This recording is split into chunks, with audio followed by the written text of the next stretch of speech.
आता आपण आलेलो आहे गेट नंबर 16मध्ये एलोरा टेम्पल. एलोरा टेम्पलमध्ये एलोरा केव्ज आहे ॲक्च्युली याला आपण म्हणतो, पण हे शिव टेम्पल आहे.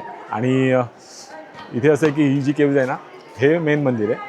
केव्ज नंबर 16 आतमध्ये आल्यावरती तुम्हाला पूर्ण हे मंदिर पूर्ण पहिलं करावं लागेल. म्हणजे ही लेण्या, ज्याला शिल्पकार कला आपण असं म्हणतो, ते हे टेम्पल आहे.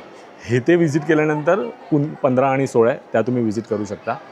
दुसरी गोष्ट म्हणजे हे खूप जुनं मंदिर आहे. इथे व्हिजिट करण्याचं कारण असं की पुरातन तत्वामध्ये हे एकमान्य असं आहे की जिथे लोकांना असं वाटतं की हे अमानवीय आहे, म्हणजे माणसांनी बनवलेलं नाही आहे. कारण की अशा शिल्पकला आणि अशा सगळ्या काही बनवलेल्या वस्तू आहेत, टेक्स्चर आहे, ते तुम्हाला असं वाटेल की हे मानवाने बनवलेलं नाही आहे. दुसरी गोष्ट म्हणजे 23 नंबरची जी लेणी आहे त्याच्यावरून असं सिद्ध झालेलं आहे की हे टॉप टू बॉटम बनवण्यात आलेलं आहे, ना ती bottom to top. So this is the one of the major reason people are coming here.